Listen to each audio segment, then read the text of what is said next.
نحمدہ و نصلی علی رسولہ الکریم اما بعد فاعوذ باللہ من الشیطان الرجیم بسم اللہ الرحمن الرحیم الم تر کیف فعل ربک باصحاب الفیل الم یجعل کیدہم فی تضلیل وارسل علیہم طیرا ابابیل ترمیہم بحجارۃ من سجیل فجعلہم کعصف مأکول ان اللہ وملائکتہ یصلون علی النبی یا ایہا الذین آمنوا صلوا علیہ وسلموا تسلیما اللہم انا نحن نصلی علی سیدنا مولانا محمد معدن الجود والکرم واہلہ وبارک وسلم یا سلام یا سلام یا سلام۔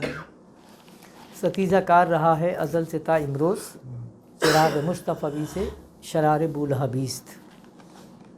حضرت اقبال نے فرمایا کہ جب جب نور خدا نبی کریم صلی اللہ علیہ وسلم کے ذریعے میدان عمل میں آتا ہے تو تب تب کیا ہوا، ابو لہب یا ابو جہل جو ہے وہ بھی سامنے آتا ہے، جس کی کوشش کیا رہتی ہے کہ وہ اس نور کو ختم کر دے۔ تو آج ہم نے سورہ فیل کو تلاوت کیا ہے، تو سورہ فیل عمومی طور پہ آپ سب کو یاد ہی ہوگی تقریباً کہ الم تر کیف فعل ربک باصحاب الفیل، ترجمہ بھی تقریباً سبھی لوگوں کو اس کا ذہن میں محفوظ ہوگا۔ تو اس سے پہلے کہ ہم آگے پڑھیں، میں اس کی ایک امپورٹنس بتا دوں کہ اس سورت کی امپورٹنس کیا ہے۔ جب قرآن کریم میں سورتوں کا نزول ہوا نا تو اللہ تبارک و تعالیٰ نے ایک دعویٰ کیا، فَأْتُوا بِسُورَةٍ مِّن مِّثْلِهِ، کہ اگر تمہیں سمجھ میں آتا ہے کہ یہ اللہ کی طرف سے نہیں ہے تو کیا کرو، ایک اس جیسی صورت بنا کے لیا۔ فَأْتُوا بِسُورَةٍ مِّن مِّثْلِهِ وَادْعُوا شُهَدَاءَكُمْ إِن كُنتُمْ صَادِقِينَ، کہ اور تمہارے جتنے گواہ یا جتنے اولیاء ہیں یا جتنے دوست احباب ہیں ان سب کو بلاؤ اور اس جیسی ایک صورت بنا کے دکھا دو قرآن کریم کی۔ یہ دعویٰ ہوا تو اہل مکہ کو پریشانی یہ ہوئی کہ اتنا بڑا دعویٰ قرآن کر رہا ہے، اور کن سے؟ اہل عرب سے، جو اپنی فصاحت اور بلاغت کے اوپر دنیا کے اندر ایک کمانڈ رکھتے ہیں۔ ان سے قرآن یہ دعویٰ کر رہا ہے کہ اگر ہمت ہے، تم یہ سمجھتے ہو کہ اللہ کا کلام نہیں، تو اس جیسے بنا کے لیا۔ تو اگر آپ تاریخ اٹھا کے دیکھیں نا، تاریخ عرب اگر آپ پڑھتے ہیں نا تو اس میں کئی تاریخیں ہیں، تو اس میں کیا ہوا کہ یہ تمام لوگ بیٹھے، تمام اہل علم کو بلایا گیا جو اس وقت کے بڑے بڑے عالم تھے، اور ان کو بٹھا کے بولا کہ یہ چیلنج ہے قرآن کا اور اس جیسی ایک صورت بنانی ہے۔ تو وہ 2-3 دن تک انہوں نے محنت کری، اور محنت کرنے کے بعد جو صورت اس جیسی بنانے کی کوشش کی، وہ صورت کیا تھی؟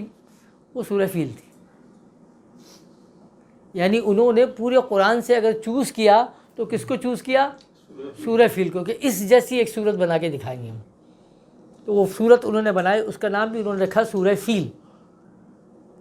اب اس کے جو الفاظ انہوں نے استعمال کیے، ڈیفینیٹلی وہ اپنی ذہن کی سوچ سے کیا کہ الفیل ملفیل وما ادراک ملفیل، الفیل هو الانف الطویل والذنب قلیل، اور ہاتھی، اور تمہیں معلوم ہے کہ ہاتھی کیا ہے؟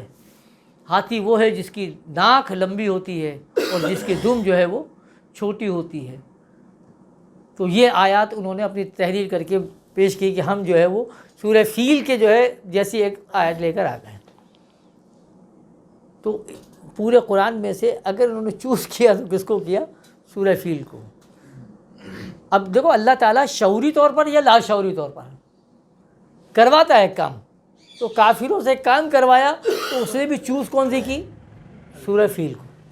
تو دیٹ مینس کہ یہ سورت جو ہے وہ اپنی جگہ پر ایک بہت بڑی اہمیت کی حامل ہے۔ تو اس کا موضوع، اس کا مضمون یا اس کی مخاطبت جو ہے وہ امپورٹنس ہے۔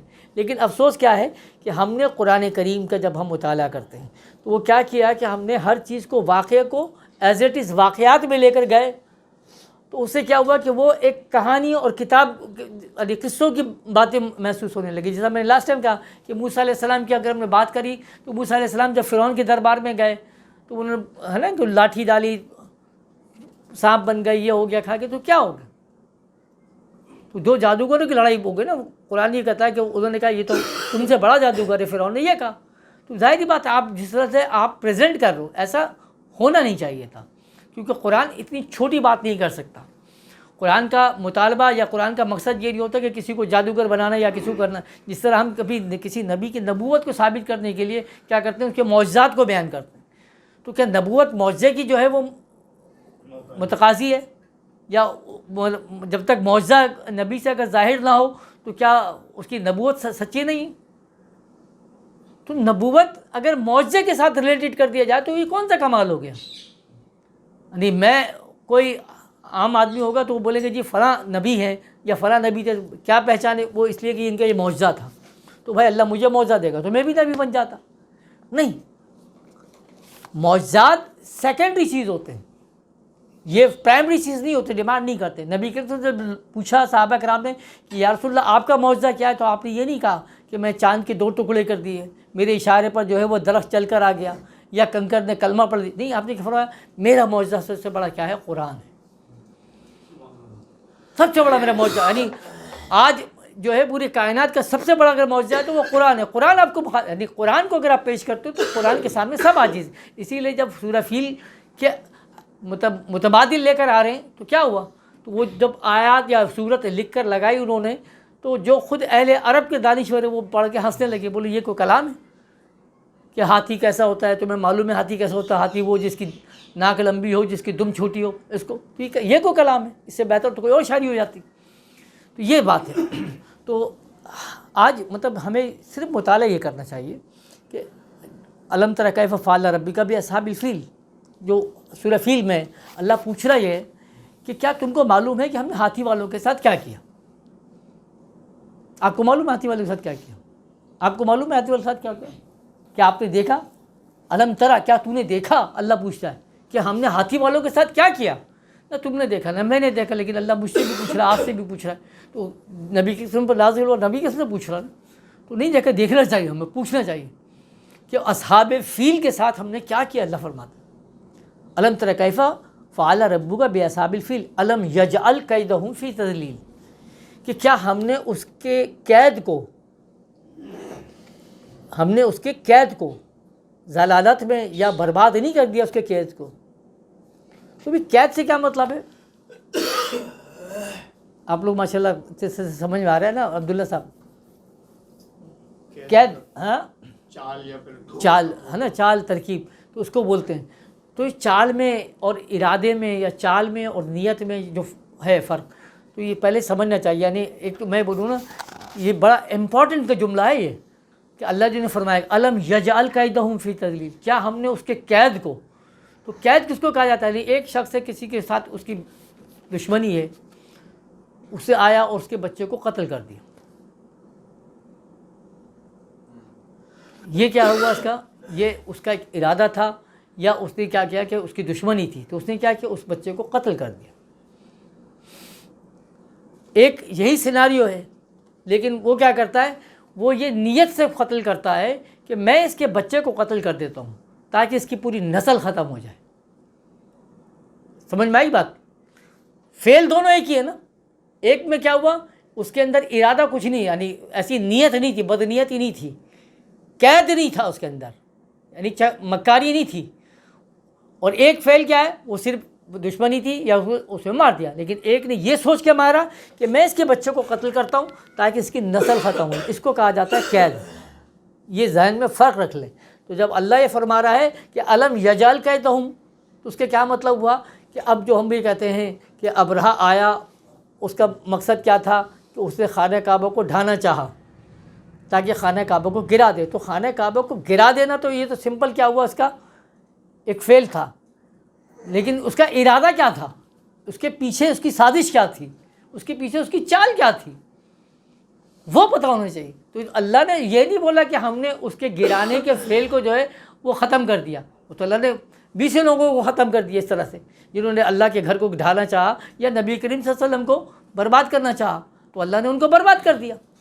لیکن اللہ نے ان کے لیے قید کا لفظ استعمال نہیں کیا، مگر ابرہہ کے اس معاملات پہ اللہ تعالیٰ نے کیا فرمایا کہ الم یجعل کیدہم فی تضلیل، کیا تم نے نہیں دیکھا کہ ہم نے اس کے قید کو ختم کر دیا؟ جو ہوشیاری کر رہا تھا نا، وہ جو سوچ کے نکلا تھا، خانہ کعبہ کی اہمیت کو ختم کرنا ہے۔ نہیں، وہ جو بھی اس کے ذہن میں تھا جس کے لیے نکلا، تو اس کا مطلب یہ ہوا کہ صرف اس کے فعل کو نہیں ختم کیا اللہ نے، اس کے فعل کو نہیں، اس کے ارادے کو، اس کو نیت کو، اس کے پیچھے چال کو. تو اس کا مطلب یہ ہوا کہ جو اہمیت ہم بیان کریں کہ سورہ فیل کی، کہ اس کا مطلب یہ ہوا کہ ہمیں سمجھنا چاہیے کہ اس کا قید کیا ہو سکتا تھا، کیونکہ اسی کے لیے اللہ فرمایا لم یجعل کیدہم فی تضلیل ترمیہم بحجارۃ من سجیل. تو اس کے لیے ہم نے کیا کیا، چھوٹی چھوٹی کنکریاں، یعنی مٹی کی کنکریاں، سجیل کہتے ہیں جو مٹی اور پتھر کی بنی ہوئی کنکریاں ہوتی ہیں، وہ ہم نے پھینکی اس کے اوپر، رمی کی. طیرا ابابیل، ہم نے طیرا ابابیل کا ایک جھنڈ، ابابیلوں کا گروہ جو ہے اس کو بھیجا، ترمیہم بحجارۃ من سجیل فجعلہم کعصف مأکول. تو اس نے کیا کر دیا، ان کو ایسا کر دیا جیسے معقول ہوتا ہے، کعصف، بھوسا معقول. تو کیسا بھوسا، تو وہ کہتے ہیں جیسا وہ، اگر آپ اس کی عربی میں سمجھنے کی کوشش کرو نا، تو وہ جانور جب کبھی کوئی چارہ چباتا ہے تو آدھا کھایا گیا ہے نا، اس میں جب نکل گیا وہ اٹھا کے پھینک دیا، اس چیز کو کہا جاتا ہے معقول. یعنی جو بیچارہ کی ایگزسٹنس تھی وہ ختم، جو وجود تھا اس کا ختم، نظر تو آتا ہے لیکن ختم کر دیا اس کو. یہ جو ہے اللہ تبارک و تعالیٰ نے اس پوری صورت کے اندر بیان کیا. تو ابرہہ تھا کون، پہلے تو یہ ذہن میں رکھیں کہ ابرہہ آیا کہاں سے تھا. تو آپ نے یہ تو پڑھا ہو نا، یمن سے وہ آیا تھا اور ہاتھیوں کا ایک لشکر لے کر آیا تھا اور اس کے ساتھ سارے ہوئے. تو جب وہ ہاتھیوں کا لشکر آیا تو میں تھوڑی سی اس کی سٹوری سنا دوں. سٹوری اس لیے سناؤں کہ تاکہ آگے اس مضمون کو مکمل کرنے میں پھر ہمیں آسانی ہوگی، سمجھ میں آئے گا کہ یہ ابرہہ جو تھا، تو مطلب اس دور میں جب یہ ابرہہ کا، کیونکہ یہ واقعہ نبی کریم صلی اللہ علیہ وسلم کی ولادت سے تقریباً 50 سال قریب کا پہلے کا ہے نا، 50-55 سال پہلے کا واقعہ ہے. تو اس دور میں کیا ہوا کہ جو عیسائیوں کی سلطنت پوری رہی، تو وہاں پر ایک جو بادشاہ تھا، نام اس کا ظلمنوس پتہ نہیں اس طرح کا بادشاہ تھا، تو جس نے ان کے ساتھ بڑی زیادتیاں کی. یعنی جو اس دور کے جو حق پرست لوگ تھے، جو سچے لوگ تھے، اور تقریباً 20,000 کے قریب افراد کو جو ہے اس نے قتل کر دیا. ان کو دریا میں مطلب وہ کھڈا کھود کے کھائی میں ڈال کے جلا دیا. وہ لمبا سارا ہوا. تو اس میں سے یہ ایک آدمی بچا، اس نے جا کے ہرقل روم کو، جو عیسائی بادشاہ تھا، اس کو ایک لیٹر لکھا کہ اس طریقے سے ہمارے ساتھ ظلم ہوا ہے اور ہم یہاں پر یمن میں ہیں اور ہمارے ساتھ یہ سارا ظلم ہوا، آپ ہماری مدد کریں. ہرقل روم نے پھر خط لکھتا ہے، یہ ساری تاریخ میں پڑھا ہے. تو اس نے کہا کہ میں یہاں پر ہوں بہت موجود، لیکن وہاں پہ مدد کرنا مشکل ہے، تو میں نجاشی کو خط لکھتا ہوں. تو اس نے نجاشی کو خط لکھا کہ ان کی مدد کی جائے، اور انہوں نے جو ہے وہ عیسائیوں کا قتل عام کیا. تو نجاشی نے پھر اپنے 2 سردار کے میت میں 60,000 کا ایک لشکر بنا کر وہ بھیجتا ہے تاکہ یمن میں جا کر ان کے خلاف کارروائی کی جائے. تو وہ جو 2 سردار ہیں، تو ان میں سے ایک سردار کا نام جو ہے وہ ابرہہ بن رواح ہے. یہ وہ 2 سردار جو وہاں سے نکلے، کہاں سے نکلے، نجاشی کے پاس سے. کس مقصد کے لیے آئے، کہ یہاں پر لوگوں کو بچایا جائے، جن کو مارا گیا ان کے ظالموں کے خلاف کارروائی کی جائے. پھر وہ لشکر یہاں پر آتا ہے، پھر یہاں پر کیا ہوتا ہے، وہ دونوں قابض ہوتے ہیں. قابض سے مطلب یہ کہ فتح یاب ہو جاتے ہیں، اور یمن میں ان کا معاملہ ہوتا ہے. یہ وہی ابرہہ ہے. اچھا، یہ ہماری بھی تاریخ نہیں، یہ خود عرب کی بھی تاریخ ہے اور غیر مسلموں کی جو تاریخ ہے نا، جو انسائکلوپیڈیا ہے، اس کے اندر آپ کو ڈیٹیل سے مل جائے گا. تو یہ ابرہہ پھر اسی سردار کو مارتا ہے، اور مارنے کے بعد اس یمن کے اوپر قابض ہو جاتا ہے. جب یہ خبر نجاشی کو ملتی ہے، تو نجاشی پھر کہتا ہے کہ میں اس کو سبق سکھاؤں گا. تو نجاشی ایک خط لکھتا ہے ابرہہ کو کہ تم نے جو حرکت کی ہے، میں لازم چاہتا ہوں کہ تمہیں سزا دے، اور میں یہ چاہتا ہوں کہ تمہاری زمین تم سے چھین لوں. جو زمین تم جس پر ہو، تمہاری زمین تم سے چھین لوں، اور جو تمہاری چٹیا ہے اس کو میں کاٹ دوں. تو ابرہہ کی ایک چٹیا تھی. ابرہہ زمین پرست تھا. تو جب یہ کہا کہ میں تیری چٹیا کاٹ دوں، عجیب بات ہے. تو میں نے بڑی اس کو تفصیل سے پڑھنا چاہا کہ وہاں لفظ جو استعمال کیا وہ یہی ہے کہ چٹیا، تو اس کی چٹیا میں کاٹ دوں. تو ابرہہ نے جواباً کیا کیا کہ بجائے اس کے کہ وہ نجاشی سے پنگا لیتا، اس نے کیا کیا، اپنی چٹیا کاٹ کے بال کاٹے، زمین اپنی مٹی تھوڑی سی نکالی، اور کچھ تحائف دے کر نجاشی کو بھیج دیا کہ حضرت آپ کو یہاں آنے کی ضرورت نہیں، میں تو آپ کا غلام ہوں، میں آپ کو چٹیا بھی بھیجتا ہوں، میں آپ کو یہ کرتا ہوں. تو وہ ان کو اسٹے مل گیا کہ ٹھیک ہے پھر اب آپ وہیں کے گورنر بن جاؤ.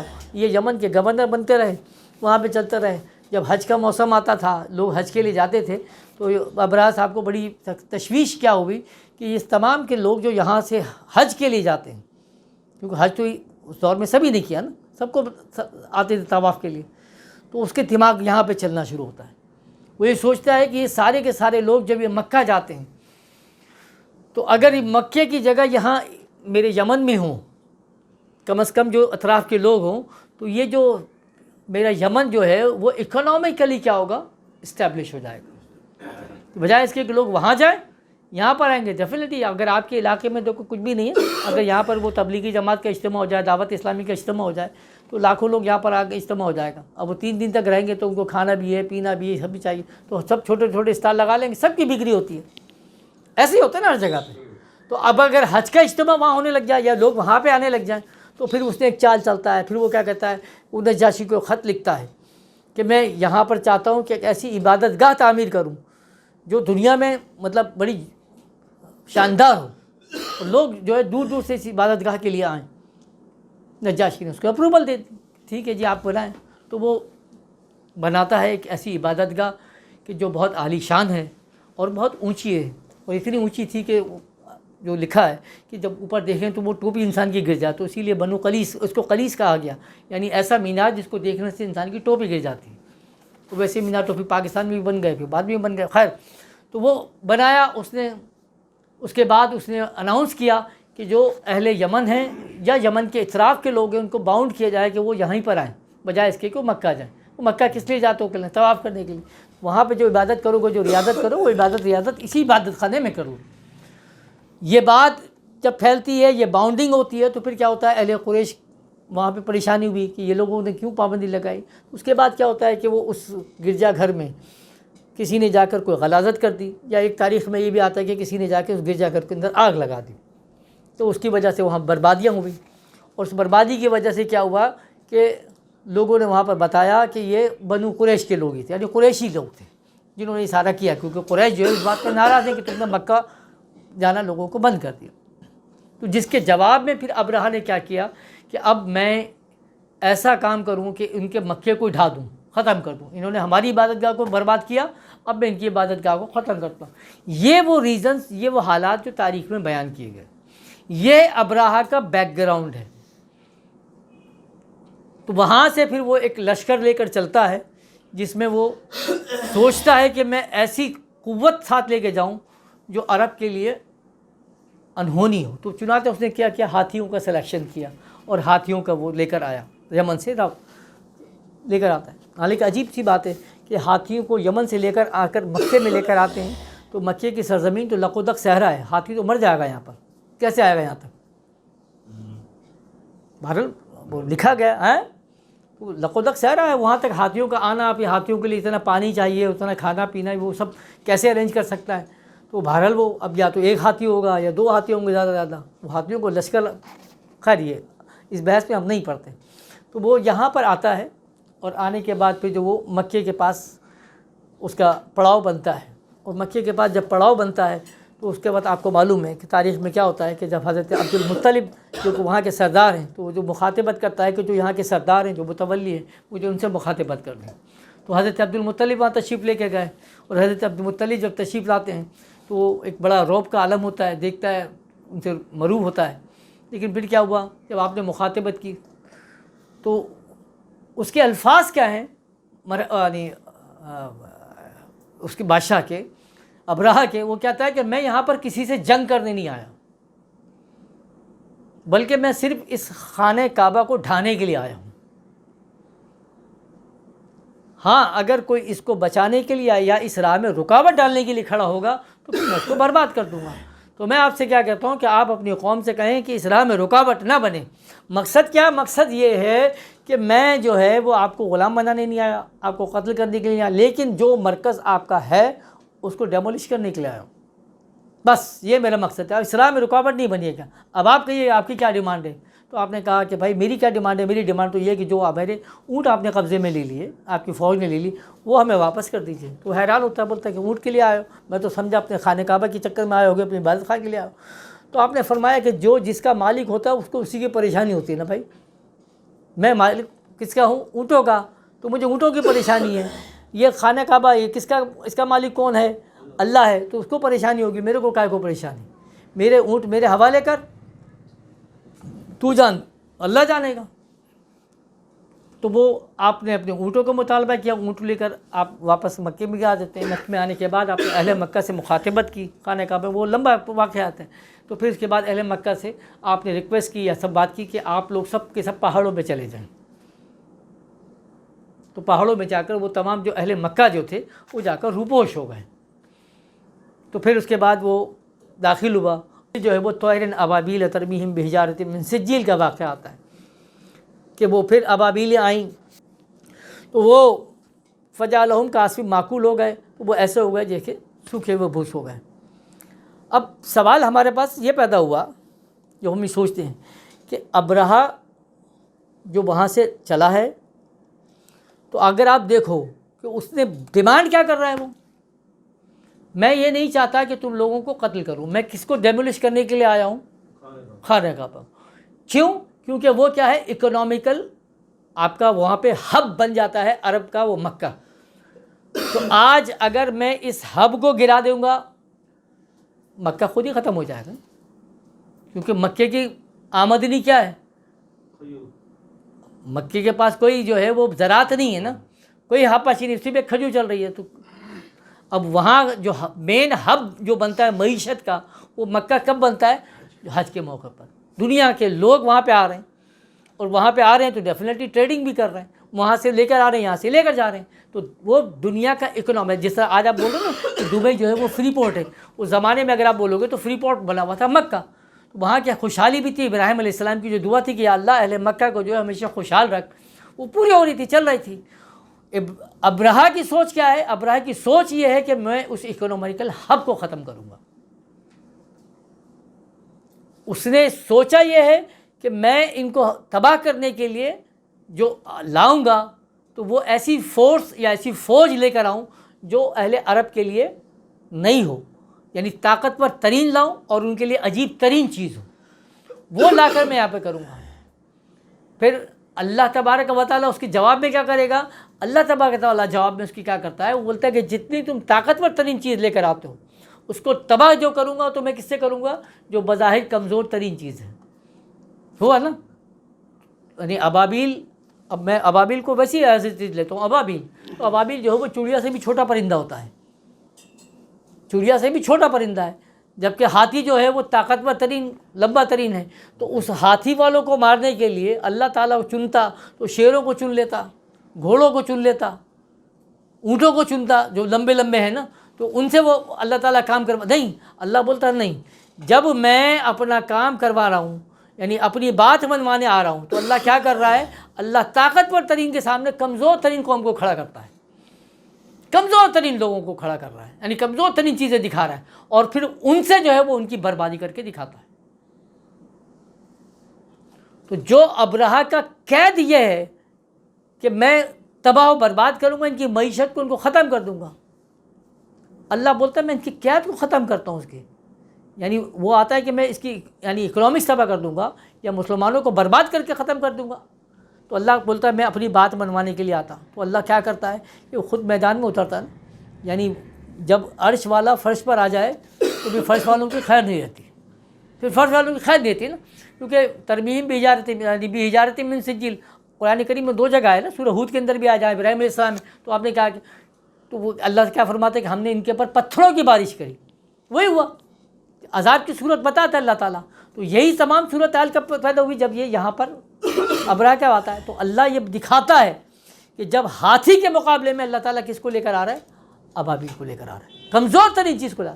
نمرود کتنا بڑا بادشاہ بن کر بیٹھ گیا ہے نا، لیکن اس کو مارنا تھا تو اللہ تعالیٰ کو چاہیے، ہم سمجھتے ہیں کہ اس کو فالج ہو جاتا، اس کو برین ہیمریج ہو جاتا، روڈ ایکسیڈنٹ میں مر جاتا، مرا ایسا کیا ہوا؟ کمزور ترین چیز کیا ہوا؟ ایک چھوٹا سا مچھر اس کی ناک میں گھس گیا۔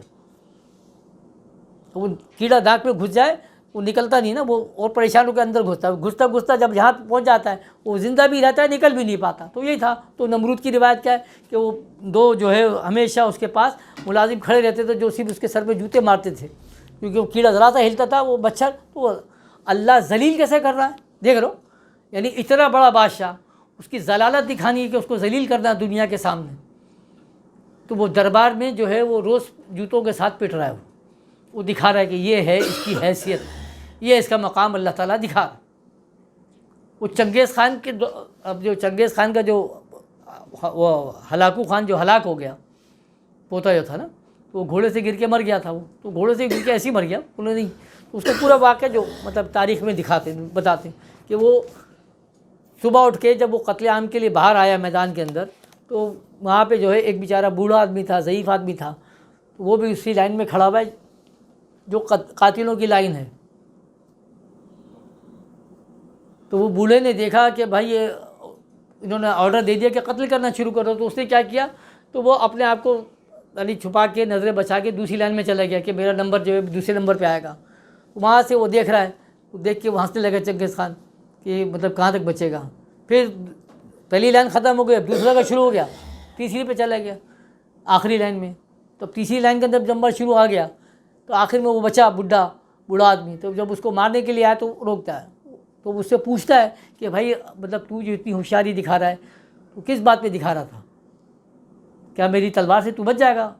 تو انہوں نے کہا نہیں، میں تیری تلوار سے بچنا چاہ رہا تھا لیکن اب مجھے امید نہیں، اب جو ہے وہ صرف میرا رب ہی مجھے بچا سکتا ہے۔ تو پھر کیا ہوتا ہے، تو اس کے ہاتھ میں جو ہے وہ سیب تھا جو وہ کھاتا تھا نا، تو مسلح تھا، تو ویسے ہی اچھال لگا کہ تو وہ جب غصے میں اچھالنے لگا وہ سیب ایک دم سلپ ہوا، تو سلپ ہوا تو اس نے بولا کہ میں بجائے اس کے کہ نیچے گرے میری بے عزتی ہو جائے گی نا، تو وہ جھک کے پکڑنے لگا کہ گرے نا، تو جیسے ہی وہ جھکا تو وہ تھوڑا سا ٹیڑھا ہو گیا تو وہ گھوڑا بھتک گیا۔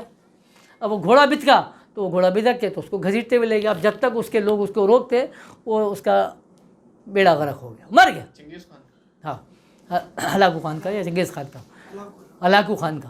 تو مطلب کیا ہوا، اتنا بڑا بادشاہ جو قتل عام کرنے کے لیے بیٹھا، اللہ کو جب اس کو ذلیل کروانا تھا، کیا ہوا، ایک معمولی سا واقعہ کہ ایک بوڑھا اپنی جان بچانے کے لیے بھاگ رہا ہے، وہ بھی بیچارہ بوڑھا یہ نہیں سوچ رہا کہ اللہ بچائے گا نا، وہ تو جان بچا رہا ہے، آخر میں آ کے بول رہا ہے، تو اللہ دکھانا چاہ رہا ہے کہ جب میں اپنی بات منوانے کے لیے آتا ہوں تو کیا کرتا ہے، ایک معمولی سی چیز کو بلا کر۔ دوسری اہم بات جب آپ کو دیکھتے ہیں نا تو اس میں کیا ہے کہ یہ چیز ذہن میں رکھیں کہ ہم یہ سوچتے ہیں نا کہ جب انسان یا قوم نکلتی ہے تو اللہ تعالیٰ جو ہے وہ جو مدد کے معاملات ہیں، تو ایسا آپ دیکھو اٹھا کے تاریخ میں اللہ تبارک و تعالیٰ نے جب اللہ والوں کے لیے معاملات آئے نا تو قوم کا انتظار نہیں کرتا اللہ تعالیٰ کہ قوم ان کے ساتھ آئے گی تو میں مدد کروں گا۔ ابراہیم علیہ السلام کو جب نمرود نے آگ میں ڈال دی، قوم کا انتظار ہوا نہیں ہوا نا کہ قوم آئے گی، تو موسیٰ علیہ السلام جو اپنی قوم کو لے کے چل پڑے تو وہ جو سمندر کو توڑنا تھا، سمندر کو پھاڑنا تھا، اللہ کو انتظار کرنا پڑا کہ قوم ساتھ آئے، نہیں، اللہ اپنے بندے کو بچانا چاہ رہا ہے نا تو اس کو پھاڑ بھی دیا۔ موسیٰ علیہ السلام کے معاملے میں آپ اٹھا کے دیکھیں، ابراہیم علیہ السلام کے آگ نہیں سوچ رہا، رسول کریم صلی اللہ علیہ وسلم ہجرت فرما رہے ہیں تو وہ پورے کافر باہر بیٹھے ہوئے نا کہ باہر نکلیں گے تو ہم اس کو قتل کریں گے، مگر اللہ کیسے بچا کے لے گیا؟ قوم نہ آئی ہے ساتھ بچانے کے لیے، نہیں آئی۔ اللہ کو جب اپنے بندے کو بچانا ہوتا ہے، اپنے معاملات کو بچانا ہوتا ہے تو اللہ کیسے نکال کے لاتا ہے، پورے راستے دکھاتا ہے کہ جب میں اپنا کام کروانے کے لیے آتا ہوں تو قوم کی ضرورت نہیں پڑتی۔ تو آج یہ ابرہا کا جو لشکر میں بھی بظاہر تو آپ کو محسوس ہوتا ہے نا کہ پوری قوم تو ساتھ نہیں تھی، اللہ خود ہی آیا، طیرا ابابیل ترمیہم بحجارۃ من سجیل، کہ ابابیل آ گئی، سب کچھ ہو گیا اور سارے برباد ہو گئے، تباہ و برباد ہو گئے، ان کا قید ختم ہو گیا جو سوچ کے آئے تھے۔ لیکن یہ ذہن میں رکھیں، بڑی عجیب بات ہے، دیکھو میں اب جو میں نے واقعہ آپ کو وہاں سے لے کر شروع کیا تھا کہ ابرہا کا اگر بیک گراؤنڈ آپ کے ذہن میں ہے کہ ابرہا کہاں سے چلا، اس کا مقصد کیا تھا، خانہ کعبہ کو توڑا، لیکن جو اس کی اسٹیبلشمنٹ کیا ہوئی، وہ گورنر بنا، یعنی بادشاہ وقت نے اس کو اختیار دیا۔ دو سردار تھے یہ، اس نے کیا کیا، ایک دوسرے سردار کو قتل کر دیا اور خود جو ہے وہ بیٹھ گیا۔ پھر اس نے یہ لالچ دیا کہ میں ایسا بنانا چاہتا ہوں تاکہ لوگ جو ہے یہاں پر اٹریکٹ ہوں گے، یہاں پر آئیں گے۔ یہ نہیں بولتا کہ میں خانہ کعبہ کو گرانا چاہتا ہوں،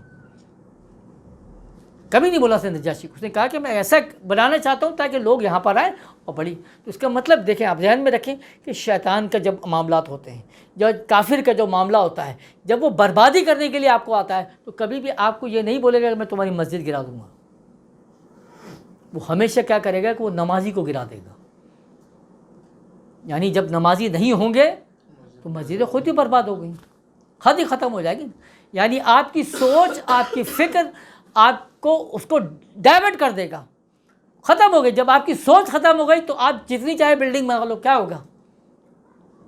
یہ خالی رہے گی نا، تو ختم ہو گیا. اب آپ جیسے وہ جہاد کے اوپر ٹاپک کے اوپر آپ بات کر رہے ہو، تو جہاد کے لیے جتنے بھی سینٹر بنا لو یا جتنی بھی تھاٹس باتیں کر لو، وہ بولتا ہے کہ خام کا اس کے اوپر میں محنت کروں جہاد کے حوالے سے، یا وہ سمجھانے کی کوشش کروں، نہیں ہے یہ نہیں کروں. اس نے کہا کہ ان کی تھاٹس بدل دو، سوچ ہی بدل دو. ان کو یہ مت بولو کہ ہم تمہاری جو ہے نا وہ جہاد کو ختم کر دیں گے مضمون سے. آج کیا ہوا آپ کے ساتھ؟ آج یہ ہو رہا ہے کہ فواد چودھری صاحب نے آپ کو بول دیا کہ دہشت گردی کی اصل جو جگہ ہیں وہ کیا ہیں؟ آپ کے اسکولز ہیں. تو جو ایجوکیشن منسٹر صاحب وہ کیا فرما رہے ہیں؟ وہ یہ فرما رہے ہیں کہ بات دراصل یہ ہے کہ انہوں نے یہ بولا ہے کہ یہ جو قرآن کریم کی جو آیات ہیں جو اسلامیات کے مضمون میں آپ نے لکھی ہیں، تو وہ اس کی انٹرپریٹیشن جو لوگ کر رہے ہیں نا، جو ٹیچرز ہیں وہ غلط کر رہے ہیں. اس کی وجہ سے لوگوں کے ذہن جو ہے وہ جہادی بن رہے ہیں، اور باقاعدہ ہزاروں کی تعداد میں لوگ ایسے اپوائنٹ کیے گئے ہیں جو غلط انٹرپریٹ کریں. تو اب اس کا حل کیا ہے؟ بھئی اس کا حل یہ ہے کہ یہ آیات ہی نکال دو جس سے فساد پیدا ہو رہا ہے یا جس سے ذہن پیدا ہو رہا ہے. کیا ہوا؟ یہ ہم نہیں کہیں گے آپ کو کہ آپ جو ہے وہ تاریخ کی کتابوں سے طارق بن زیاد کو نکال دو. ہم یہ نہیں کہیں گے کہ آپ محمد بن قاسم کو نکال دو. ہم کیا کر رہے ہیں؟ ہم یہ کر رہے ہیں کہ ہم آپ کو بیانات ایسے دے رہے ہیں، آپ کو ماحول ایسا بنا کے دیا کہ آپ خود بولے ہاں یار یہ بات تو صحیح کہہ رہا ہوں، آپ اس کو نکال دو. خام کا لوگ کہہ رہے ہو اس کی وجہ سے ٹیررسٹ بن رہے ہیں، اس کی وجہ سے بم بلاسٹر بن رہے ہیں. نکال دیا آپ کا. میں ایسی بلڈنگ بناؤں گا یا ایسا معبد خانہ بناؤں گا جس کو لوگ آ کے دیکھیں گے، وہ بھول جائیں گے مکہ کو کیسا ہوتا ہے مدینہ. وہ جو اس نے کہا تھا نا اکبر الہ آبادی نے کہ یوں قتل پر بچوں کے وہ بدنام نہ ہوتا، افسوس کہ فرعون کو کالج کی نہ سوجی. کیونکہ فرعون نے صحیح کام نہیں کیا، اس نے تو کیا کہ مارنا، بولا کالج میں لے آتا ہے. لوگوں کی سوچ ہی تبدیل کر دو، بچوں کی سوچ تبدیل کر دو، خود ہی ختم ہو جائے گی قوم. بات جو بھی تھی، لیکن یہ ایک اہم بات ہے کہ ذہن میں رکھیں کہ جو پہاڑوں پہ چلے گئے، جب اللہ اپنا ارادہ لے کر آیا تو کمزور ترین قوم کو جو ہے اٹھاتا ہے اور طاقتور ترین کو اسے برباد کر دیتا ہے، ان کے سارے حواریوں کو برباد کر دیتا ہے. آج بھی آپ اٹھا کے دیکھو اسلام کے اندر، آج جو عالم اسلام کے اندر پورے اٹھا کے دیکھو پوری دنیا میں تمام کے تمام جو ہے قوتیں جمع ہو کر خواہش کیا تھی کہ انہوں نے افغانستان کو برباد کرنے کے لیے کھڑا ہوئے نا، آپ کے سامنے ہی ہے. تو 9/11 کا ایک ڈرامہ چلتا ہے، 9/11 کا ڈرامہ بنا، پھر اس کے بعد کیا ہوا کہ یہ سارا کے سارے جمع ہو گئے آرمیگیڈون کے لیے اور افغانستان کے اندر، اور انہوں نے کیا کیا؟ یہ کمزور ترین قوم جس کو نہ کھانے کا پتہ نہ پینے کا پتہ، بس زندگی گزار رہے تھے، یعنی بظاہر کیا ہے جاہل ترین لوگ تھے جن کو دنیا اور مافیا کی خبر نہیں، وہ سارے کے سارے آ کے جمع ہوئے کہ ہم ان کو برباد کر دیتے ہیں. اسلحہ کون سا لے کر آئے؟ طاقتور ترین اسلحہ لے کر آئے نا. یعنی آپ یہ دیکھو کہ ڈرون لے کر آ گئے، فلاں لے کے آ گئے، ایسے اسلحے لے کر آ گئے. ہاں کیا ہوا؟ قوم ساری کی ساری کہاں چلی گئی؟ پہاڑوں میں رپوش ہو گئے، پہاڑوں میں رپوش ہو گئے. پھر اس کے بعد کیا ہو گیا؟ آج وہ دنیا کے طاقتور ترین لوگ کیا ہوا؟ وہ ذلیل ترین ہو گئے. طاقتور ترین جو لوگ تھے وہ کیا ہوئے؟ ذلیل ترین ہو گئے. کن کے ہاتھوں ذلیل ہو گئے؟ ہے نا. یعنی آج اس کو پریکٹیکل میں اگر آپ دیکھو کہ اگر وہ ایران کے ہاتھوں ذلیل ہو جاتے، مطلب لبنان کے ہاتھوں ذلیل ہوتے، پاکستان کے ہاتھوں ذلیل ہوتے، تو وہ بات نہیں آتی. یہ ان کے ہاتھوں ذلیل ہوئے جن کو پتہ ہی نہیں تھا کہ دنیا میں ہو کیا رہا ہے، جن کو پتہ ہی نہیں تھا کہ دنیا میں کون سا اسلحہ چل رہا ہے، یہ ٹیکنالوجی کیا چل رہی ہے، یہ ہیلی کاپٹر کیسے اڑتا ہے، جہاز کیسے اڑتا ہے، جہاں سی پورٹ ہی نہیں ہے، یعنی کوئی ہے ہی نہیں. تو وہ لوگ جن کو کھانے کو مطلب جو کھا رہے ہیں تو پانی میں ڈبو کے ایسے کھا رہے ہیں، جو کھا رہے ہیں تو ایسے ہی ہاتھ سے اٹھا کے کھا رہے ہیں، یعنی جن کو آپاس آپ بیٹھنے کا وارہ نہیں کر رہے، وہ قوم یعنی جن کو حقیر ترین لوگ کھڑے ہیں. تو جو ہاتھیوں والوں کا ایک لشکر ہے سامنے کھڑا ہوا ہے، جن کے پاس بڑے بڑے ہاتھی نا، بڑے بڑے ٹینکس ہیں، بڑے بڑی ان کے پاس جہاز ہیں، ہیلی کاپٹرز ہیں، سب کچھ ہے، اور ان کے سامنے کون بیٹھا ہوا ہے؟ وہ ابابیل بیٹھے ہیں. جو مختصر منحصر بالکل منحنی سے لوگ ہیں، ان کے کچھ نہیں ہے، مگر کیا کیا اللہ تعالیٰ نے ایسا ذلیل کر کے دکھایا کہ آج یہ نیٹو فوجیں جو ہے وہ پوری دنیا میں منہ دکھانے کے قابل نہیں رہی۔ جائیں جا کے کھڑے ہو کے بتا دیں کہ بھائی ہم تو یہ آدمی ہے نا، ابھی دیکھو میچز ہوتے ہیں تو اگر برابر کا میچ ہو، آدمی 10-15 رن سے ہار رہا ہے تو ہم بولتے ہیں بھائی برابر کی ٹکر ہوئی ہے۔ تو اگر یہ اپنی ہار ہے تو ہار بھی تو بتا نہیں سکتے کہ میں ہار رہا ہوں، کس سے ہار رہا ہوں تو یہ بھی نہیں بتا سکتے، آپ کس بری طرح ہار رہا ہوں وہ بھی نہیں بتا سکتے، یعنی اربوں ڈالر کا جو ہے آپ اسلحہ بھی چھوڑ کے چلے گئے، کرنسی بھی چھوڑ کے چلے گئے، تو بغیر تو تم مطلب تمہیں عقل نہیں آئی۔ تو اللہ یہ پوچھ رہا الم تری کیف فعل ربک باصحاب، تم نے نہیں دیکھا کہ ہم نے اصحاب فیل کے ساتھ کیا کیا تھا؟ تو آج جو ہے کوئی بھی اصحاب فیل بن کر کھڑا ہوتا ہے، اللہ چھوڑ دے گا اس کو؟ اگر وہ اللہ کے لیے کھڑا ہے، جس طرح مطلب کھڑے ہوئے نا صحابہ کرام، اگر وہ اللہ کے لیے کھڑا ہے تو اللہ بولتا ہے میں اپنا ارادہ قائم کر کے دکھاتا ہوں، اور کیسے قائم کر کے دکھاتا ہوں؟ اسی طریقے سے ترمیہم بحجارۃ من سجیل فجعلہم کعصف مأکول، کہ وہ ایسے ہوگا جیسے کھایا ہوا بھوسا، کھایا ہوا چارہ، آج اٹھا کے دیکھو نیٹو کی حالت ہے، کھایا ہوا چارہ ہو گئے، کوئی ان کو تھوک نہیں رہا نا، سب بول رہے کہ ختم ہو گیا، آج تو پریشان نہیں ہے۔ آج جو ہے امریکہ کی یہ حالت ہو گئی، جو اسی نے 4 سال پہلے جو اعلان کیا، پھر 3 سال پہلے اعلان کیا کہ دنیا کا امیر ترین ملک ہے، تو اب وہ چائنا نے بول دیا کہ بھائی 150 ارب ڈالر کے قریب اس کی جو ہے نا وہ ریزروز ہیں۔ امریکہ پریشان ہو گیا کہ میں کروں تو کیا کروں، تو ڈالر جو ہے وہ ہچکولے کھا رہا ہے کہ اب ڈالر کو ہم اسٹیبلش کیسے کریں، تو کہیں نہ کہیں جنگ چھیڑیں تاکہ ہمارے معاملات وہ ختم ہو جائیں۔ کرتے رہو تم لوگ، لیکن برباد کر دیا اللہ تعالیٰ نے۔ اور یہ مطلب کمال ہے، دیکھو آج آپ اٹھاؤ نا، ہندوستان کے اندر ہم آتے ہیں تو ہندوستان جو ہے وہ سرزمین ہے، یعنی ہندوستان کا مطلب پورے نا کہ جہاں سے اسلام کا اعادہ ہونا ہے۔ ابراہیم علیہ السلام، ظاہری بات ہے ابراہیم علیہ السلام کی جنم بھومی جو ہے وہ یہی جگہ ہے، یہیں سے نکلا ہے، تو لرادو کا علامات اللہ تعالیٰ کو یہی پلٹا کر لانا ہے۔ یہ وہ سرزمین جہاں 9 لاکھ سے زیادہ اللہ تعالیٰ اولیاء اللہ کو لے کر آئے۔ تو یہ فساد جو ہونا ہے، جو پاکھنڈ جو سارا چلنا ہے، سارا اس کی آمادگی جو بنتا ہے وہ یہ دیکھو، ابھی ہم بات کر رہے تھے کہ 3rd ورلڈ وار کی اس وقت دنیا میں جو خواہش ہے وہ یہ ہے کہ وہ 3rd ورلڈ وار جو ہو وہ پاکستان کے درمیان یہاں سے سٹارٹ ہو، اور یہاں پہ اس کا جو ہے نا مارکا سجے تاکہ ہمارے لوگ جو ہے وہ بچے رہیں، وہ بچ جائیں۔ پھر وہی ہو رہا ہے، پھر جو ہے وہ ایک قید تیار کیا جا رہا ہے جس کو اللہ تعالیٰ انشاءاللہ ضلالت میں مبتلا ختم کر کے دکھائے گا اس کو۔ وہی ہندوستان میں جا کے یہاں پہ آ کے کھڑا ہو رہا ہے۔ تو یہ آج ہندو جو ہے دیکھو اتنا بڑا تیار ہو کے کھڑا ہو رہا ہے نا ہندوستان، وہ جو اتنی اچھل رہا ہے، اتنا کود رہا ہے، اور جس کو صرف ٹکر کس سے لیتا ہے وہ اسلام سے اس کو، پاکستان سے اس کو بیر ہے نا، اس کو عیسائیت سے بیر ہے۔ اور حیرت کی بات ہے کہ ہندوستان میں جو مظالم ہو رہے ہیں تو وہ عیسائیوں پر بھی ہو رہے ہیں، سکھوں پہ بھی ہو رہے ہیں، مگر آپ دیکھو عیسائی ریاستیں بڑے خاموش بیٹھی ہوئی، لیکن اس کو کھلتا ہے تو وہ صرف کیا کھلتا ہے؟ مسلمان کھل رہا ہے نا بھائی، کیا کہ وہ مسلمان کھل رہا ہے، تو بولتے ہیں کہ وہ ہندوؤں کا ایک صاحب بول رہے ہیں نا کہ ہندوؤں کا جو ہے وہ قرآن کریم میں تو کوئی تذکرہ نہیں ہے۔ بھائی ہندو دھرم کا کوئی ہے کیا؟ تو ہندو دھرم ہی کہاں ہے؟ پہلی بات تو یہ ہے، آپ ویدوں سے اٹھا کر بھی بتاؤ کہ ہندو کو تو دھرم کہا جاتا ہے کیا؟ کہیں پہ ہندو دھرم لکھا ہوا ہے؟ نہیں ہے۔ کیا کہا؟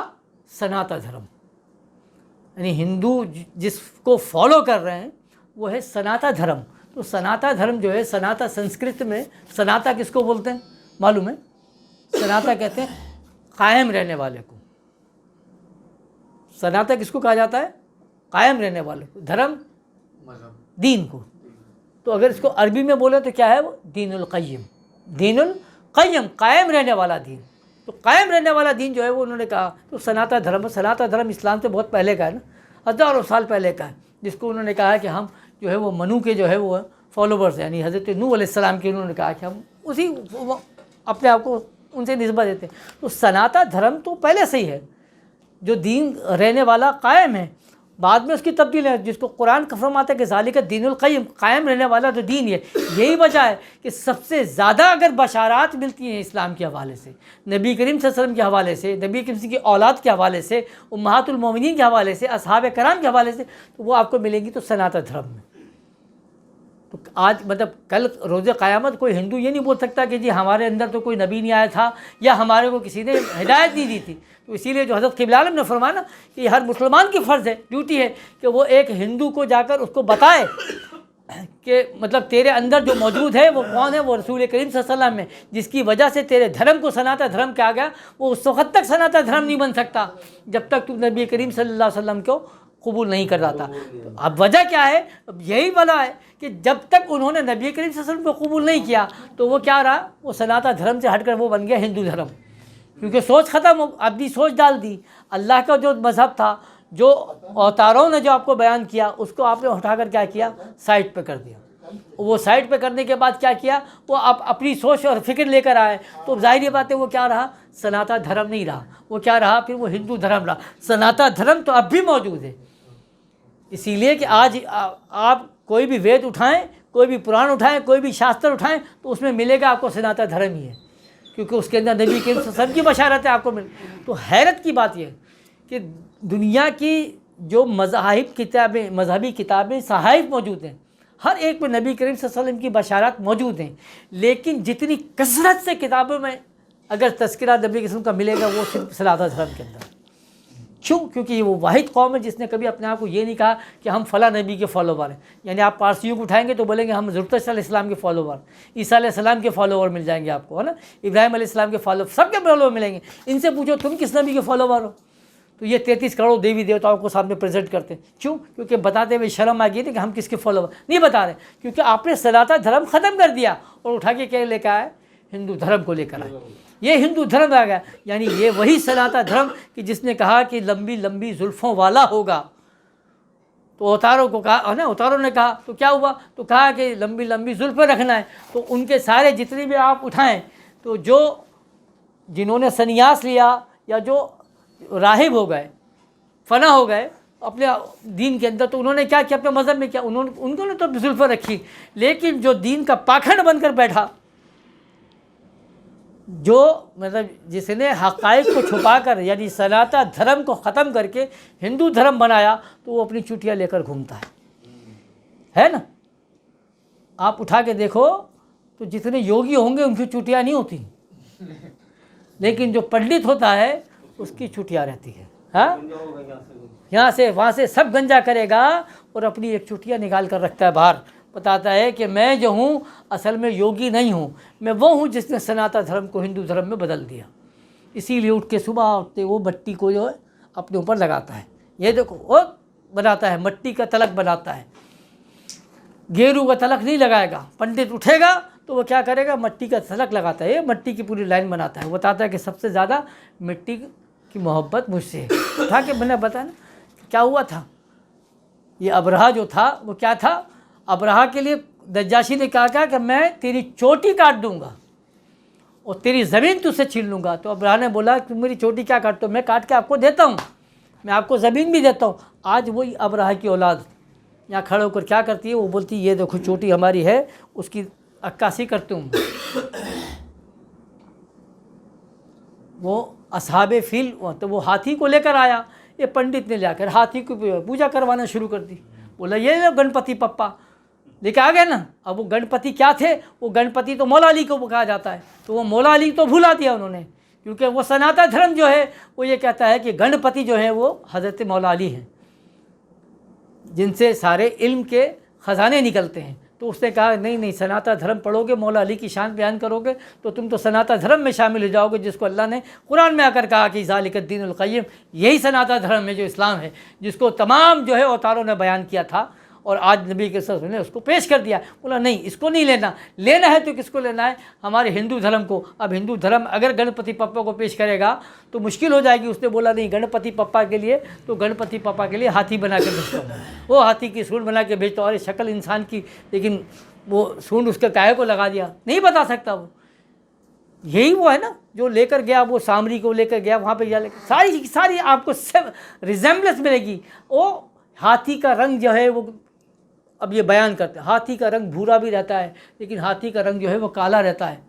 کہیں بھی ملے گا کچھ ہاتھی کا رنگ اکثریت کیا ہے تو بولیں کالا رنگ ہوتا ہے. ارے تو نے اپنا نام ہندو کائے کو رکھا، معلوم ہے تو ہندو انہوں نے اپنا نام نہیں رکھا. تو یہ سناتا دھرم والے جو تھے جب یہ یہاں پر آئے تو انہوں نے ہندو سنسکرت میں کہتے ہیں کالے چور کو، جس کا رنگ کالا ہوتا ہے اس کو ہندو کہا جاتا ہے. تو جب یہاں آئے، یہاں مقامی ان لوگوں کو دیکھا تو جو آئے تو ان کو بولا یہ تو ہندو ہیں کالے. ان کو اتنا پسند آیا، انہوں نے بولا ہاں ہم ہندو ہیں، کیونکہ ہاتھی کا رنگ بھی کالا رہا، میرا رنگ بھی کالا رہا، وہ سون والا رہا، تو انہیں سن لے کر یہ کرتے کرتے آپ اٹھا کے ساری ریزمبلنس اٹھا کے دیکھتے رہو. تو وہ کیا جو اس نے کیا، پھر جب انگریز آیا تو کیا کیا انہوں نے؟ وہی کام کیا جو ابرہہ نے کیا نا. یعنی انگریز کے ساتھ مل کر کیا بولا کہ آپ ہمارے کو گورنر بناؤ، ہم ساتھ دیتے ہیں، یا مسلمان اور یہ ساتھ میں رہے. پھر بعد میں کیا مسلمانوں کا قتل عام کرنے میں سب سے آگے کھڑے ہوئے، اور خود جو ہے وہ بادشاہت لے کے کھڑے ہو گئے کہ میں یہاں کا ہوں. وہی سارا کام کر کے دکھایا. آج مساجد کو ڈھایا جا رہا ہے ہندوستان کے اندر، اور دنیا میں کس جگہ پہ ڈھایا جا رہا ہے؟ آپ بتاؤ کسی ملک میں مسجدوں میں قبضہ ہو گیا ہوگا مسجد، لیکن سب سے زیادہ جو عذاب یعنی مساجد کی صورت کے اوپر یہ لوگ لا رہے ہیں یا اسلام کے نام پہ لائے تو ادھر ہندوستان، کیونکہ ہندوستان کی سرزمین جو ہے وہ پھر وہی عکاسی کر رہی ہے کہ یہ پھر جو ہے وہ ابرہہ بن کے اٹھ رہے ہیں تاکہ وہ اس لشکر کو لے کر آئیں جو اصحاب فیل والے ہیں. تو وہ پہلے وہاں پر اترے، پہاڑوں پہ چلے گئے، وہ پہاڑوں سے اٹھے اور انہوں نے ان کو برباد کر دیا، جس کو اصحاب کہف کہا گیا. اور اصحاب کہف کی تعویلات آپ نے کئی دفعہ مضامین میں سنی ہیں. یہ سلسلہ چلا، آج پھر وہی سلسلہ چل رہا ہے. آج پھر وہی محاذ آرائی کا میدان گرم کیا جا رہا ہے. تو اللہ بار بار آپ سے پوچھ رہا ہے کہ ترمیہم بحجارۃ من سجیل، کیا ہم نے نہیں بھیجا اور ان کو تباہ برباد نہیں کیا؟ کیسے برباد کیا دکھا رہے نا. فجعلہم کعصف مأکول. تو اب آپ دیکھو حضرت قبلہ عالم نے کیا بولا، یہ اس مطلب کہ ہمارا کام کیا رہنا. دیکھو مغرب ہوتی نا تو مغرب کے بعد کیا ہوتا ہے، زندگی کا کام ختم ہو جاتا، کاروباری زندگی آپ کی ختم ہو جاتی. اب نیا دن کب سے شروع ہوتا ہے؟ اب دوسرے دن سے شروع ہو جاتا ہے. مغرب کے سب اپنے اپنے گھروں میں سمٹ جاتے ہیں نا، ختم ہو گیا. حضرت قبلہ نے فرمایا کہ جب آپ کا سمٹنے کا کام ہو گیا نا، آپ گھر پہ آ گئے، تو آپ کو یاد رہنا چاہیے کہ میرا اب کل کا کام کیا ہوگا. الم تری کیف فعل ربک باصحاب الفیل. الم یجل قید، یعنی ان کے قید کو کیا کرنا ہے، ضلالت میں مبتلا کرنا ہے، ان کے قید کو برباد کرنا ہے. قرآن نے اس کا فتویٰ کیا دیا، قاتل ائمۃ الکفر، جو کفر کے امام ہیں ان کا قتل کرنا ضروری ہے. بھائی کہ کافر کو مارنا ضروری تھوڑی ہوتا ہے. سب سے امپورٹنٹ کیا ہے، جو قاتل ائمۃ الکفر، جو کفر کے امام، جو کفر کی بنیادیں قائم کر رہے ہیں. تو اسی طریقے سے جو اسلام کی بنیادوں کو تباہ کرنا چاہتے ہیں، جو چاہتے ہیں کہ اسلام کا اکنامیکل سسٹم ختم ہو جائے، کر دیا نا. آپ کو زکوٰۃ کا بھی ختم کر دیا.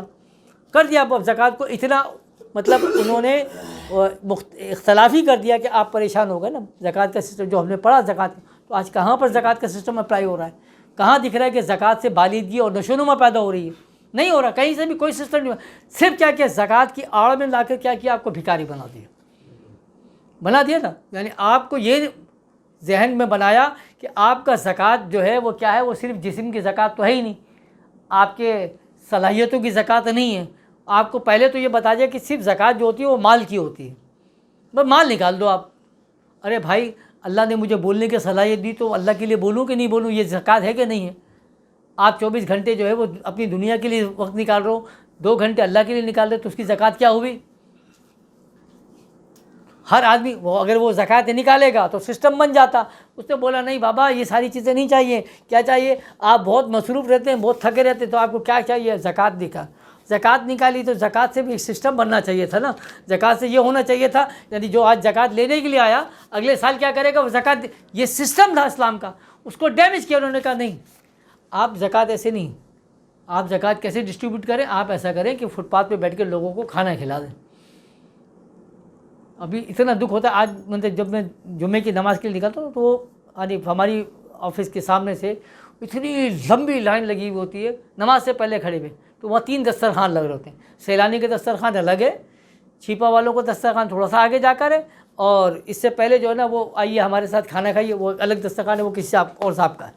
تو اس کے پاس اتنی لائن لگی ہو، سب کے سب وہ جو مطلب الحمدللہ سارے فٹ فاٹ لوگ ہیں، وہ سارے لائن لگا کے کھڑے ہوئے، جمعے کی نماز بھی نہیں پڑھ رہے ہوتے. وہ بولتے کہ بس یہ اور بڑھ جائے گی لائن، کہاں سے ملے گا؟ تو کیا کیا، وہ سب کو بھکاری بنا دیا. کسی کو بھی عزت نفس سب کی جو تھی کیا کیا، ختم کر دیا. آدمی کی ضرورت ہے نا تو آپ اس کو مچھلی نہیں دو، اس کو مچھلی پکڑنا سکھاؤ تو کمال ہے. اسلام جو ہے وہ یہ نہیں کہتا کہ میں اس کو مچھلی دے دو، وہ بولتا ہے اس کو مچھلی پکڑنا سکھاؤ تاکہ یہ کل جو ہے وہ خود ہی اپنا روزگار کمائے گا، 10 کو کھلائے گا۔ آج تو تم ایک مچھلی دے کے اس کو کھلا دو گے، کل کیا کرو گے آپ؟ کہ آج کے دور کے جو ابرہا ہیں ان کی قید کیا ہیں، وہ آپ کو کہاں کہاں برباد کر رہے ہیں۔ آپ کو نہ نماز کا سسٹم دیا، آپ کو نہیں دیا، آج کسی کو نہیں پتا، ہم نہیں بول رہے ہوتے، ہم صرف سمجھتے ہیں کہ نماز پڑھ لینے سے ہماری جان چھوٹ گئی۔ میں نے پہلے ہی کہا نماز پڑھنے کا حکم تو اللہ نہیں دیتا، نماز قائم کرنے کا حکم دیتا ہے۔ تو قائم کب کرو گے تم؟ تو آپ کو بولا نہیں ختم کرو یہ بات، کیونکہ آپ کا جو سوچ اور فکر جو تھے وہ ختم کر دیا۔ یعنی آپ کو اب دیکھو اللہ فرماتے کیا ہے کہ جہاں پر بھی نکلو فولی وجہی کا الی شطر المسجد الحرام، کہ اپنی سوچ اپنی فکر کہاں رکھو؟ مسجد حرام کی طرف، خانہ کعبہ کی طرف۔ اس نے بولا یہیں سے سوچ ہٹاؤ، کیونکہ یہاں سے جو چیز نکل رہی ہے اسی کو ڈیمیج کرنا تھا نا۔ اس وقت وہ فزیکلی بھی ڈیمیج کر رہا تھا اور دماغی طور پہ بھی۔ آج کیا کہ اس نے بولا فزیکلی ڈیمیج کرنے کی ضرورت ہی نہیں ہے، ان کا دماغی ڈیمیج کر دو کہ وہ کعبے کی سوچ کی طرف ہی نہ جائیں۔ تو کعبے کی سوچ کی طرف آج اسی کے لیے ابھی دیکھو حیرت کی بات ہوتی ہے، وہ آج مکے کے اوپر کلیم بھی کر رہا ہے تو وہ ہندو کلیم کرتا ہے، دنیا کی کوئی اور قومیں کلیم نہیں کر رہی کہ یہ ہماری عبادت جگہ ہے۔ وہ بولتا ہے کہ یہ مکیش اوتار، ہمارا بہت بڑا اوتار گزرا ہے مکیش اوتار، یہ اس کی جائے پیدائش ہے، اسی لیے اس کا نام جو ہے وہ مکہ ہے، کیونکہ وہ مکیش اوتار کی وجہ سے وہ مکہ ہے۔ اور یہ جو حجر اسود ہے وہ دراصل کیا ہے؟ وہ شیو کا لنگ ہے، وہ جو وہاں پہ لگا ہوا ہے۔ تو بعد میں جو ہے ان لوگوں نے قبضہ کر کے اس سے کر لیا، اور وہ تاریخ میں کہاں سے دکھاتے لوگوں تو وہ، لیکن ہے کلیم شروع کیا، کیونکہ وہ بتانا چاہتے ہیں کہ اب ہم جوان ہو گئے، ہم تم سے لڑنا چاہتے ہیں۔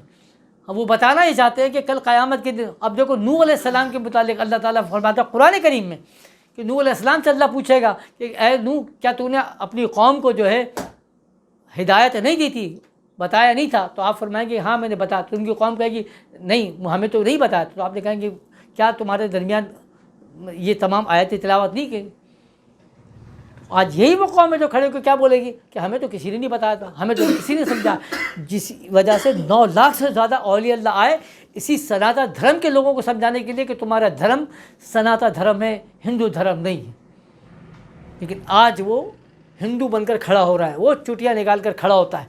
یعنی چٹیا جو ہے انسان کی جو ہے وہ کیا ہے، یہ آ کے اوپر سر کے اوپر سب سے اوپر جگہ کھڑے پہ ہوتی ہے نا تاکہ وہ پتہ چلے۔ تو یعنی ایسا خبیث ہے کہ اس نے پوری ٹینڈ کرا کے وہ نکال کے دکھاتا ہے تاکہ دور سے پتہ چل جائے۔ جیسے ابو جہل نے بولا تھا نا کہ جب مجھے مارنا تو بولا اس نے میری گردن نیچے سے کاٹنا ذرا اور ایسے یوں کھڑا کر کے رکھنا تاکہ سب کو پتہ چلے کہ محمد کے دشمنوں میں سب سے بڑا دشمن میں ہوں۔ آج یہ ہندو بول رہا ہے، سب کو پتہ چلنا چاہیے یہ چٹیا والا جو ہے وہ یہ ہے وہ۔ تو اسی لیے جو علم ترا مغرب کی جو پہلی رکعت میں جو میں سمجھتا ہوں وہ یہی ہے کہ بار بار یہ اعادہ ہے ہمارے کو کہ کل جو آنے والا کام ہے، جو صبح کا کام کرنا ہے آپ کو، تو وہ کیا کرنا ہے؟ وہ یہ کرنا ہے کہ ان کے قید کو ضلالت میں مبتلا کرنا ہے۔ اور سب سے بڑا اس وقت قید جو پھیلا رہا ہے، کیونکہ دنیا کو پتہ ہے کہ اس وقت پورے اسلام کی جو نشاط الثانیہ جہاں سے قائم ہونی وہ پاکستان ہے، وہ پاکستان کو برباد کرنا ہے۔ اور پاکستان کو برباد کرنے کے لیے کوئی اور ملک نہیں آ سکتا، اس کا پڑوس کا ملک ہے۔ وہ پڑوس کا ملک کون سا ہے؟ ہندوستان ہے، اسی کو کھڑا کیا ہے، اسی کی محنت کر رہے ہیں۔ اسی لیے حضرت عمران کیا فرماتے ہیں کہ جب تک ہندوستان مسلمان نہیں ہوگا میں تلاوت کرتا رہوں گا، کیونکہ یہ اس وقت سب سے بڑا جو مطلب وہ ہے ابرہا ہے وہ ہندوستان کی شکل میں کھڑا ہے، یہیں سے ہونا ہے۔ اب امریکہ صاحب کو بھی حملہ آ جا رہا ہے نا، سب آ رہے ہیں بڑا بڑا کہ وہ امریکہ کو جو بڈے تو نہیں دیا پاکستان نے، انہوں نے بول دیا نو مور۔ تو انڈیا سے کمٹمنٹ ہوا ہے، انڈیا سے باتیں ہوئی ہیں کہ لداخ کے اوپر جو ہے یعنی یہ مقبوضہ کشمیر کے اوپر جو ہے وہ امریکہ اپنی فوجی اڈے بنائے گا، آئے گا وہ یہیں پر آ کے یہاں پر کرنا ہے، پھر وہ چین کے بہانے پاکستان پہ حملہ کرنا ہے، اس کو وہ سب کرنا ہے اس کو۔ تو کیونکہ اس کو اسی سرزمین کو جو ہے وہ جنگ بنانا ہے، میدان جنگ بنانا ہے، کر لے اپنی سوچ۔ ہاں آرمیگیڈون یہ بنائیں گے، لیکن کیا سے وہ آرمیگیڈون تو بن گیا، بھگت رہے نا، جانا تو پھر ان کو ادھر ہے۔ وہ آئے، وہ آ رہے تو اب عبد المطلب نے کہا تھا پہاڑوں پہ چلے جاؤ، یہ شیطان جو ہے وہ خود آ کے پہاڑوں پر بیٹھ رہا ہے کہ آؤ میرے پاس، تو جانا پڑے گا آپ کو پہاڑوں پر۔ جس کو حضرت قبلہ نے کیا فرمایا کہ کشمیر جو ہے وہ باب داخلہ ہے اسلام کا، کہ یہیں سے جو ہے وہ مسلمانوں کی فوج داخل ہوں گی اور یہیں سے جو ہے وہ پھر عالم اسلام کو فتوحات ہوں، کیونکہ جس طریقے سے عبد المطلب نے کہا کہ پہاڑوں پر چڑھ جاؤ، تو حضرت قبلہ نے پہلے سے اعلان فرمایا کہ آپ کو چڑھنا پڑے گا ان پہاڑوں پر، کہ یہاں پہ آ کے وہ شیطان بیٹھے گا جو ابرہا کے ساتھی ہوگا، جو ابرہا جس کو لے کر آئے گا، یہ چوٹی والا، یہی زمین کو پوجنے والا جو روزانہ بغیر زمین کو اٹھتا نہیں ہے باہر، لے کے آپ کو نکلنا پڑے گا، آپ کو ان کے معاملات کو بتانا پڑے گا۔ تو ہماری ذمہ داری ہے یہ کہ جس طریقے سے انہوں نے سناتن دھرم کو ہندو دھرم بنایا تو ہم ہندوؤں کو بتائیں کہ تم ہندو نہیں ہو، تم سناتن دھرم کے والے لوگ تھے۔ اگر اس کو قبول کر لو گے تو تمہاری جان بخشی جائے گی، نہیں بخشی گئی تو جس طرح ابرہہ کا لشکر کا بیڑا غرق ہوا، کاصف معقول ہو گئے، ہے نا، پتھروں سے ہو گیا، تو چاہے ان کو چیچک ہو گئی ہو، چاہے وہ آبلے پڑ گئے، ہیضہ ہو گیا، جو بھی ہو گیا، یا وہ کنکریوں سے مر گئے، جو بھی ہوا برباد ہو گئے۔ تو وہ ابرہہ جو ہے وہ اپنے گھر تک بھی نہیں پہنچایا، وہ گھر والی سرحد پہ پہنچا تو وہیں ٹکڑے ٹکڑے ہو گیا، ختم ہو گیا، برباد کر دیا۔ تو اللہ ایسا تم کو برباد کر کے چھوڑے گا، کیونکہ اللہ کو اپنے مکے کو بچانا ہے، اپنے کعبے کو بچانا ہے، تو وہ بچانے کے لیے آئے گا۔ بس یہی پر بات کو مکمل کریں کہ صرف ہم جو مطلب میرا خواہش یہ ہوتی ہے کہ جب ہم کوئی آیات کو تلاوت کرتے ہیں تو میں نے پہلے ہی کہا کہ اسلام کی کوئی آیت، یعنی قرآن کی کوئی آیت ایسی نہیں ہے جو صرف آپ کو قصے اور کہانیوں تک لے کر جائے۔ ہر ایک چیز میں آپ کے لیے عملی پہلو موجود ہے۔ اللہ تعالیٰ آپ سے مطالبہ کرتا ہے کہ اس پہ آئیں، ورنہ اگر آپ اس کو قصے کی طرح پڑھیں گے تو پھر سوال یہ ہوگا کہ یار اچھا ہم کیا کریں؟ موسیٰ علیہ السلام کا اگر قصہ ہے تو موسیٰ علیہ السلام کو ہو یا آج کے دور میں ہمارے لیے اس کی کیا ہے؟ سوچنا یہ چاہیے کہ ہمارے لیے اس میں آج کے لیے کیا اس میں ہدایت موجود ہے۔ جس طرح سیرت نبی صلی اللہ علیہ وسلم کو آپ پڑھ رہے ہیں تو اگر نبی کریم صلی اللہ علیہ وسلم کی صورت کے حوالے سے، حولیے کے حوالے سے بیان کرتے رہے تو کیا کرنا ہے؟ بات یہ ہے کہ ہمارے لیے اس میں کیا ہے۔ چچا جان رحمۃ اللہ علیہ، ہمارے چچا مولوی حبیب بن ویسا رحمۃ اللہ علیہ بڑی پیاری بات ہوتے تھے کہ مطلب سیرت رسول کو بیان کرنا تو آپ یہ سمجھو کہ اگر آج کے دور میں رسول کریم صلی اللہ علیہ وسلم ہوں تو وہ کیا آپ سے مطالبہ کریں گے یا وہ آپ سے کیا تقاضا کریں گے؟ بس وہی سیرت ہے۔ تو اسی طریقے سے قرآن جو ہے وہ آپ سے عملی تقاضا کرتا ہے، وہ کہتا ہے پریکٹیکل میں آؤ، کہ پڑھ کے نہیں چھوڑ دو، یعنی چوم چاٹ کے آپ نے اٹھا کر رکھ دیا لیلاف قریش لیلاف، اس میں کیا ہے کہ ہم نے لیلاف قریش، ہم نے عراق یعنی قریشیوں کی تعریف کے قلب کے لیے کیا کیا؟ لیلاف قریش ایلافہم رحلۃ الشتاء، تو اللہ تعالیٰ نے جو ہے وہ یعنی ٹھنڈی ٹھنڈی جو ہے وہ رحمت کی جو ہے وہ ہوا بھیجی، تو اس سے کیا وہ رحمت الشفا، چاہے وہ سردی کا موسم ہو یا گرمی کا موسم، اللہ فرماتا ہے ان کے لیے آسانی کے معاملہ فرماتی ہے۔ تو عرب کی تجارت ہوتی تھی، ایک دفعہ سردیوں میں ایک دفعہ گرمیوں میں جاتے تھے قافلے، تو یہ مشکلات تھی نا، ابرہہ کی ساری مشکلات تھی، اللہ نے بولا ساری دور کروا دی ہم نے۔ تو اللہ تمہاری دنیاوی مشکلات کو بھی جو حل کر کے چھوڑتا ہے اگر تم دین کے کام کے لیے آؤ، جس طرح اللہ نے بتایا کہ میں نے جب علم ترا کے کیا تو لیلاف قریش کر دیا۔ تو آج ہم سوچتے ہیں کہ ہمارے دنیاوی مسائل جو ہے وہ امریکہ بہادر صاحب یا نیٹو بہادر صاحب یا اقوام متحدہ جو نام کی جو نام نہاد بدماش لوگ ہیں ان سے ہم اپنے مسائل حل کروا لیں گے۔ تو آج دیکھ لو جو مسلمان ملک ان لوگوں کے پاس گیا وہ برباد ہو گیا، برباد ہو گیا، لیکن جو نہیں گیا وہ چل رہا ہے۔ آج بھی مجھے حیرت ہو رہی تھی کہ کرنسی ریٹس کے لیے تو ایرانی تنبا جو ہے وہ تقریباً 1 لاکھ کے قریب برابر ہے $1 کے، یعنی کیا ویلیو ہوگی اس کی؟ مگر کھڑا ہوا ہے نا، چل رہا ہے نا، کچھ بھی ہو آپ بولتے رہو۔ بات یہ کہ ٹکر لے لیتے ہیں تو آپ ٹکر لینے کے لیے پیدا ہوگا، آپ یہ تھوڑی کہ ان بغیرتوں کے پاس جانے کے لیے۔ آج ہم کو ہماری ان سوچوں کو وہاں سے ختم کیا جا رہا ہے۔ تو میں صرف یہ کرتا ہوں کہ ہم ہر ماس پہ کم از کم لوگوں کی سوچ کو بیدار کرو کہ خدا کے واسطے تم جاگو، تم جو ہے اس ابرہہ کو صرف پڑھ کے بھول جاتے ہو، آج کے دور کے ابرہہ کو اور فرعونوں کو نہیں پڑھ رہے جو تمہیں برباد کر رہے ہیں، تمہاری سوچوں کو ختم کر رہے ہیں۔